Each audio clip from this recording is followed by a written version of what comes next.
الحمد لله رب العالمين والعاقبة للمتقين والصلاة والسلام على سيد الأنبياء والمرسلين أما بعد فأعوذ بالله من الشيطان الرجيم بسم الله الرحمن الرحيم إليه يرد علم الساعة صدق اللہ العظیم۔ 25واں پارہ شروع ہوتا ہے۔ اللہ رب العزت نے اس میں ذکر فرمایا ہے کہ علم غیب یہ اللہ تعالیٰ کی ذات کا ہی خاصہ ہے۔ مشرکین کفار انکار کرنے اور استہزاء کرنے کے لیے اکثر نبی اکرم صلی اللہ علیہ وآلہ وسلم سے قیامت کے بارے سوال کرتے کہ کب آئے گی۔ یہاں جواب دیا گیا کہ قیامت کا علم اللہ تعالیٰ کے پاس ہے۔ اسی طرح پھل کا اپنے شگوفے سے نکلنا، مادہ کو حمل ٹھہرنا، بچے کا پیدا ہونا، یہ تمام چیزیں اللہ تعالیٰ کے علم میں آئے بغیر وجود میں نہیں آتی۔ آگے خالق کائنات نے ذکر فرمایا انسان کی فطرت کے بارے میں۔ اگر انسان اچھے ماحول میں ہو اور اچھے حوال انسان پر آ جائیں اور خوشی کے مواقع ہوں تو انسان اکڑ دکھاتا اور تکبر کرتا ہے۔ اگر احوال اچھے نہ ہوں، موافق نہ ہوں تو اللہ رب العزت کی طرف رجوع کرتا ہے۔ انسان کی حالت یہ نہیں ہونی چاہیے، بلکہ اپنی فطرت کو ایسا رکھنا چاہیے کہ جب وہ تکلیف میں اللہ رب العزت کی طرف رجوع کرتا ہے تو خوشی میں بھی اللہ تعالیٰ ہی کی طرف رجوع کرے، اس لیے کہ ہر حالت کا مالک اللہ تعالیٰ ہی ہے۔ دونوں طرح کے حالات میں اسی کی طرف متوجہ رہنا چاہیے۔ آگے اللہ رب العزت نے ذکر فرمایا کہ اللہ تعالیٰ کائنات یعنی آسمان و زمین اور خود انسانی جسم میں کئی ایسی نشانیاں دکھاتے ہیں جن میں کوئی ادنا عقل و شعور کا آدمی بھی غور کرے تو اعتراف کرنے پر مجبور ہوگا کہ ان کو پیدا کرنے اور قائم رکھنے والی کوئی ایسی ذات موجود ہے جس کے علم و قدرت کی کوئی انتہا نہیں ہے۔ انسانی جسم کے ایک ایک عضو پر غور کریں کہ اسے کیسے بنایا گیا، پھر اس میں رگیں کتنی اور کیسے جوڑی گئیں، ان میں خون کتنی تیزی کے ساتھ دوڑتا ہے۔ یہ ایسی کاریگری ہے کہ انسان 60-70 سال کا بھی ہو جائے تو اس کے اعضاء گھستے نہیں ہیں۔ آگے سورۃ الشورى کا آغاز ہوتا ہے۔ مسلمانوں کی خاصیت یہ ہے کہ آپس میں مشورہ کر کے معاملات طے کرتے ہیں، اسی وجہ سے اس سورت کا نام شورا رکھا گیا۔ خصوصاً اجتماعی معاملات میں مشورے کی بڑی اہمیت ہے۔ 7 سورتیں جن کے شروع میں حامیم ہے، یہ ان میں سے تیسری سورت ہے۔ اس سورت میں خالق کائنات نے یہ بھی ذکر فرمایا تکاد السماوات یتفطرن من فوقہن والملائکۃ یسبحون بحمد ربہم، کہ ایسے لگتا ہے کہ آسمان اوپر سے پھٹ پڑیں گے۔ اس کا مطلب یہ ہے کہ اللہ تعالیٰ آسمان میں اللہ تعالیٰ کی معرفت رکھنے والے اور اللہ کی عبادت کرنے والے فرشتے اتنی بڑی تعداد میں ہیں، یوں لگتا ہے کہ ان کے بوجھ سے آسمان پھٹ پڑے گا۔ اور اللہ رب العزت نے آگے ذکر فرمایا قُلْ لَا أَسْأَلُكُمْ عَلَيْهِ أَجْرًا إِلَّا الْمَوَدَّةَ فِي الْقُرْبَى۔ نبی اکرم صلی اللہ علیہ وآلہ وسلم جب تبلیغ فرماتے تو کفار مشرکین کی طرف سے آپ کو تکلیف پہنچائی جاتی اور آپ علیہ السلام کی دعوت کے لیے رکاوٹیں کھڑی کی جاتی۔ اللہ تعالیٰ فرما رہے ہیں میرے پیغمبر آپ ان سے کہیں کہ میں تمہیں جو دعوت دیتا ہوں اس پر پیسے نہیں مانگتا، بس یہ کہتا ہوں کہ رشتہ داری کا خیال کرو۔ مطلب یہ ہے کہ میرے تم پر 2 حقوق ہیں۔ پہلا اور اصل حق تو یہ ہے کہ میں اللہ کا رسول ہوں، تم اس کا اعتراف کر کے میری اطاعت کرو۔ اگر یہ نہیں کرتے تو کم از کم میرے دوسرے خاندانی حق کی وجہ سے میرا لحاظ کر لو، میری بات کو توجہ سے سنو، میں تمہارا آدمی ہوں، میرے راستے میں رکاوٹیں مت ڈالو۔ آگے فرمایا وَمَا عِندَ اللَّهِ خَيْرٌ وَأَبْقَىٰ لِلَّذِينَ آمَنُوا وَعَلَىٰ رَبِّهِمْ يَتَوَكَّلُونَ، جو اللہ تعالیٰ کے پاس ہے وہ بہتر ہے اور باقی رہنے والا ہے، اور ان لوگوں کے لیے جن کے عقیدے ٹھیک ہیں، جو اپنے رب پر بھروسہ کرتے ہیں، جو بڑے بڑے گناہوں سے بچتے ہیں، جب کبھی غصہ ہوتے ہیں تو معاف کر دیتے ہیں، جو اللہ تعالیٰ کی بات مانتے ہیں، نماز کی پابندی کرتے ہیں، اپنے معاملات باہمی مشورے سے طے کرتے ہیں، جو ہم نے ان کو دیا اس میں سے کچھ نہ کچھ خرچ بھی کرتے ہیں، اور جب ان پر ظلم ہو تو بدلہ لیتے ہیں، لیکن بدلہ لینے کے لیے بھی انصاف سے کام لیتے ہیں، یعنی وہ حق سے تجاوز نہیں کرتے۔ آگے خالق کائنات نے ذکر فرمایا کہ للہ ملک السماوات والارض، یہاں کائنات کی تخلیق کو بیان کیا گیا کہ اللہ تعالیٰ کی صفت خلق میں کوئی اور شریک نہیں ہے۔ انسان کی تخلیق کو بھی بیان کیا کہ اولاد دینا، کسی کو لڑکی دینا، لڑکا دینا، لڑکا لڑکی دینا یا کچھ بھی نہ دینا، اس میں اللہ تعالیٰ کے علاوہ کسی کا کوئی عمل دخل نہیں۔ حتیٰ کہ ماں باپ جو اپنی اولاد کی پیدائش کے لیے ظاہری سبب بنتے ہیں، انہیں بھی اس میں کوئی اختیار نہیں ہے۔ آگے ذکر فرمایا خالق کائنات نے وَمَا كَانَ لِبَشَرٍ أَن يُكَلِّمَهُ اللَّهُ، مشرکین نبی کریم صلی اللہ علیہ وآلہ وسلم سے کہا کرتے ہیں کہ ہم آپ پر کیسے ایمان لائیں، آپ اللہ تعالیٰ سے بالمشافہ کلام نہیں کرتے جس طرح موسیٰ علیہ السلام نے اللہ تعالیٰ سے بالمشافہ کلام کیا تھا۔ یہاں مشرکین کی اس بات کی تردید کی گئی کہ موسیٰ علیہ السلام نے اللہ تعالیٰ سے پردے کے پیچھے سے کلام کیا۔ دنیا میں کسی انسان میں یہ طاقت نہیں کہ اللہ تعالیٰ اس سے آمنے سامنے کلام کرے۔ اور ہاں البتہ جب آپ بات کرنی ہو تو تین طریقوں میں سے کسی ایک طریقے کو اپنایا جاتا ہے۔ وحیًا یعنی الہام کے ذریعے اللہ تعالیٰ دل میں کوئی بات ڈال دیتے ہیں، من وراء حجاب پردے کے پیچھے سے، یعنی کوئی صورت تو نظر نہ آئے، بس آواز کانوں میں آئے، جیسے موسیٰ علیہ السلام کے ساتھ بات ہوئی۔ اور تیسرا طریقہ یرسل رسولا، اور تیسرا طریقہ اللہ تعالیٰ جبریل امین کے ذریعے اپنا کلام اپنے پیغمبر پر بھیج دیتے ہیں۔ آگے سورت کا آغاز ہوتا ہے سورت الزخرف۔ یہ زخرف سونے کو کہتے ہیں، چونکہ اس سورت میں سونے کا ذکر ہے، اسی مناسبت سے اس کا نام بھی رکھا گیا۔ اس صورت میں مشرکین مکہ کے مختلف اعتراضات کے جوابات دیے اور ان کی تردید کی گئی۔ حضرت ابراہیم، حضرت موسیٰ، حضرت عیسیٰ علیہ السلام کا ذکر کیا گیا۔ خالق کائنات اس میں فرماتے ہیں حامیم والکتاب المبین، کہ قسم ہے اس کتاب کی جو بڑی واضح ہے۔ یہاں پر واضح ہونے سے مراد یہ ہے کہ بطور واعظ و نصیحت قرآن کریم بڑی واضح کتاب ہے۔ اس کا معنی یہ کرنا کہ قرآن کریم میں احکام بہت واضح ہیں، یہ معنی درست نہیں ہے، کیونکہ اگر احکام واضح ہوتے تو استنباط اور اجتہاد کی ضرورت باقی نہ رہتی، اس لیے یہ باقی ہے ضرورت۔ تو اس کا معنی یہی ہے کہ قسم ہے اس کتاب کی جو بڑی واضح ہے۔ آگے خالق کائنات نے مشرکین کے بارے میں ذکر فرمایا کہ مشرکین فرشتوں کو اللہ تعالیٰ کی بیٹیاں ثابت کرتے ہیں، حالانکہ مشرکین کی اپنی حالت یہ ہے کہ اگر ان کے ہاں بیٹی پیدا ہو تو ان کے چہرے سیاہ ہو جاتے ہیں، لوگوں سے منہ چھپاتے پھرتے ہیں اور اسے زندہ درگور کرنے کی تدبیریں سوچنے لگتے ہیں۔ یہ کتنی قابل نفرت اور غلط سوچ ہے، اور جس چیز کو تم اپنے لیے ناپسند کرتے ہو اس کو تم اللہ تعالیٰ کے لیے کیسے ثابت کرتے ہو۔ آگے اللہ رب العزت نے سیدنا ابراہیم علیہ السلام کا ذکر فرمایا وَإِذْ قَالَ إِبْرَاهِيمُ لِأَبِيهِ وَقَوْمِهِ۔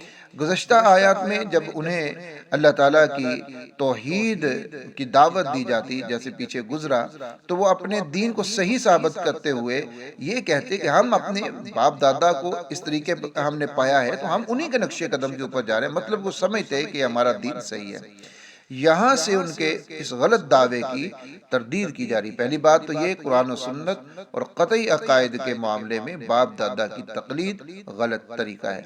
اگر باپ دادا کے پیچھے چلنا ہی تھا تو حضرت ابراہیم علیہ السلام جو ابو الانبیاء ہیں، جنہوں نے شرک سے کھلم کھلا بیزاری اور برات کا اعلان کیا تھا، تو ان کے پیچھے کیوں نہیں چلتے؟ حضرت ابراہیم علیہ السلام نے تو اپنی اولاد میں یہی کلمہ توحید چھوڑا تھا، تم شرک پر کیوں چل رہے ہو؟ اگر باپ دادے کی بات کرنی ہے تو پھر ان کے پیچھے چلو، ان کے پیچھے کیوں نہیں چلتے؟ آگے ذکر ہے کہ مشرکین کہتے کہ اگر یہ قرآن اللہ تعالیٰ نے اتارنا تھا تو مکہ یا طائف کے کسی بڑے آدمی پر اتارا جاتا جس کے پاس مال و دولت خوب ہوتا۔ تو مشرکین کی سوچ یہ تھی کہ اللہ تعالیٰ کی رحمت خاصہ غریب آدمی کو نہیں بلکہ امیر آدمی کو ملنی چاہیے تھی۔ اللہ تعالیٰ نے اگلی آیت میں اس کا جواب یہ دیا کہ تم نبوت کو تقسیم کرتے ہو کہ نبوت فلاں کو ملنی چاہیے فلاں کو نہیں ملنی چاہیے۔ نبوت رحمت خاصہ ہے، دنیا کی روزی رحمت عامہ ہے، جس کی اللہ تعالیٰ کے ہاں وقت ہی نہیں ہے۔ اللہ تعالیٰ نے اس کی تقسیم کا اختیار تمہیں نہیں دیا۔ نبوت تو بہت اعلیٰ درجے کی چیز ہے، تو اس کی تقسیم کا اختیار اللہ تعالیٰ تمہیں کیسے دے دے؟ آگے اللہ رب العزت نے ذکر فرمایا وَمَن يَعْشُ عَن ذِكْرِ الرَّحْمَنِ، جو شخص ضد کی وجہ سے اللہ تعالیٰ کے ذکر کو چھوڑ دیتا ہے، اللہ تعالیٰ کی بات کو نہیں مانتا، تو اللہ تعالیٰ اس پر شیطان کو مسلط فرما دیتے ہیں، پھر وہ شیطان اسے نیکی کی طرف نہیں آنے دیتا، شیطان اس کا ساتھی بن جاتا ہے اور اس کو سیدھے راستے سے ہٹاتا ہے۔ وہ بندہ یہ سمجھتا ہے کہ میں ہدایت پر ہوں، حالانکہ وہ ہدایت پر نہیں ہوتا۔ آگے خالق کائنات نے ذکر فرمایا وَاسْأَلْ مَنْ أَرْسَلْنَا مِنْ قَبْلِكَ مِنْ رُسُلِنَا۔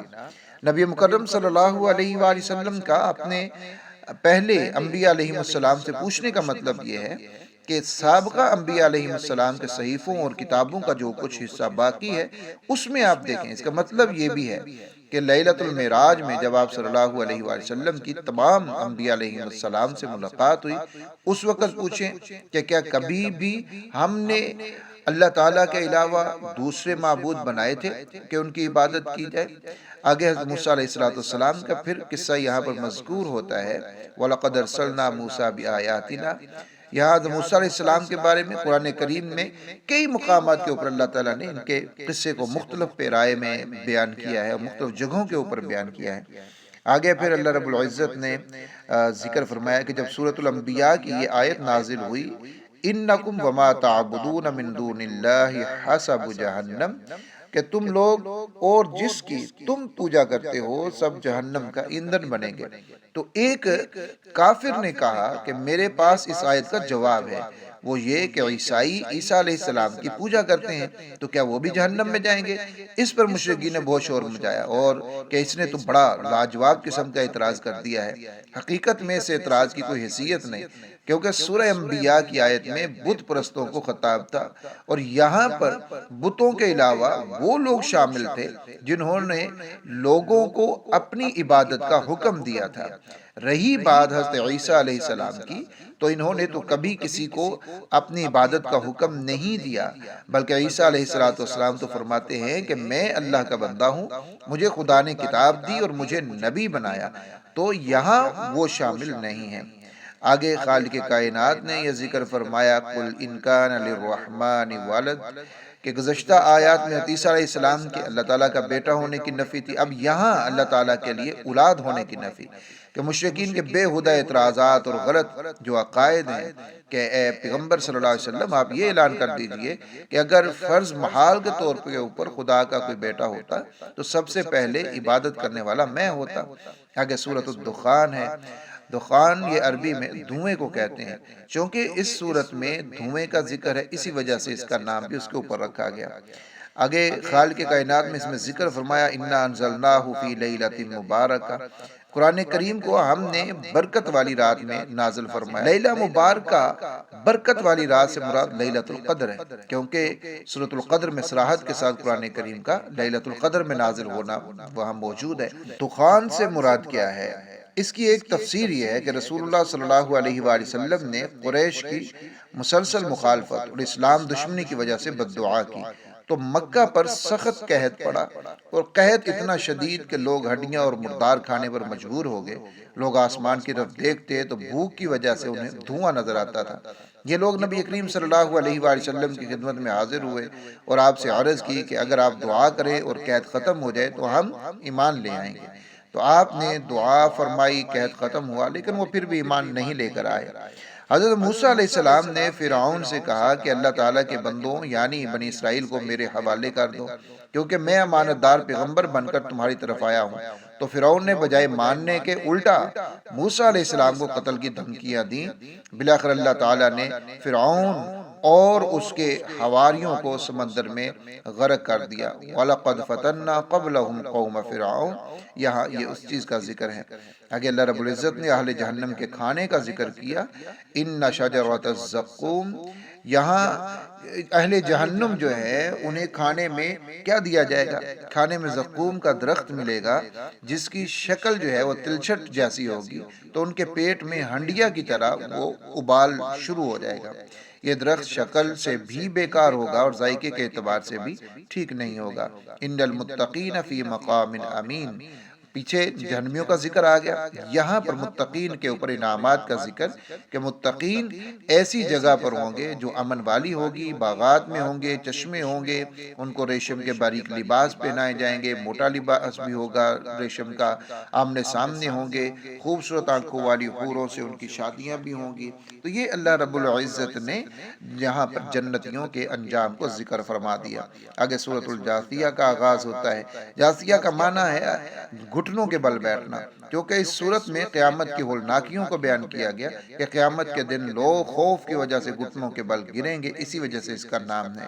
اس میں اللہ رب العزت نے اپنی توحید اور قدرت کے دلائل کو بھی ذکر کیا، ان فی السماوات والارض لآیات للمؤمنین، کہ اللہ تعالیٰ نے دلائل توحید اور قدرت بیان فرمائے، ذکر فرمایا کہ آسمان اور زمین میں ایمان لانے والوں کے لیے دلائل ہیں، ایمان جو لاتے ہیں ان کے لیے بہت ساری دلیلیں ہیں۔ اللہ تعالیٰ کی تخلیق میں یقین رکھنے والوں کے لیے دلائل ہیں، دن اور رات کے آنے جانے میں، جو رزق خدا نے آسمان سے اتارا اس کے ذریعے زمین کو مردہ ہونے کے بعد زندہ کیا، اور ہواؤں کے چلنے میں عقل مندوں کے لیے دلائل ہیں۔ گویا یہاں پر تین قسم کے لوگ ہوئے، جو ایمان لا چکے ہیں، جو ایمان تو نہیں لائے لیکن ان کو دلائل پر یقین ہے، اسی وجہ سے ایمان بھی لے آئیں گے۔ تیسرے نہ ایمان لائے نہ ہی دلائل پر یقین رکھتے ہیں لیکن ان کے پاس عقل سلیم ہے۔ ایک وقت آئے گا کہ یہ یقین کر کے ایمان یہ بھی لے آئیں گے، مذکورہ تینوں جو ہیں یہ کامیاب ہو جائیں گے۔ گزشتہ آیات میں بنی اسرائیل کا ذکر تھا تو اللہ تعالیٰ نے انہیں کتاب، حکومت، نبوت، پاکیزہ روزی اور کھلے کھلے احکام دیے، اس کے باوجود وہ حسد اور ضد کی وجہ سے آپس میں ان کے اختلافات ہوئے، تو اللہ تعالیٰ قیامت کے دن ان کے درمیان فیصلہ فرمائیں گے۔ تو اب یہاں نبی اکرم صلی اللہ علیہ وآلہ وسلم سے خطاب ہو رہا ہے کہ میرے پیغمبر، ہم نے آپ کو دین کی ایک خاص شریعت پر رکھا ہے، لہٰذا اسی کی پیروی کرنا اور ان لوگوں کی خواہشات کے پیچھے نہ چلنا جو حقیقت کا علم نہیں رکھتے۔ اللہ رب العزت نے اس صورت میں قیامت کی ہولناکیوں کو بھی ذکر فرمایا کہ قیامت کے دن مختلف مراحل سے گزرنا پڑے گا۔ ایک مرحلہ ایسا بھی آئے گا کہ لوگ وہاں کے ہولناک مناظر کو دیکھ کر گھٹنوں کے بل گریں گے اور انہیں نامہ اعمال کی طرف بلایا جائے گا، دنیا میں کیے ہوئے اعمال کا بدلہ دیا جائے گا۔ انبیاء علیہ السلام اور بہت سارے صلحاء بھی گھٹنوں کے بل بیٹھے ہوں گے، لیکن ان کا بیٹھنا اتنا کم وقت کے لیے ہوگا جو نہ ہونے کے برابر، پھر ان کے بیٹھنا خوف کی وجہ سے نہیں بلکہ وہ اللہ تعالیٰ کی عظمت کے لیے ہوگا۔ اللہ تعالیٰ ہم سب کو عمل کی توفیق عطا فرمائے۔ وآخر دعوانا ان الحمد للہ رب العالمین۔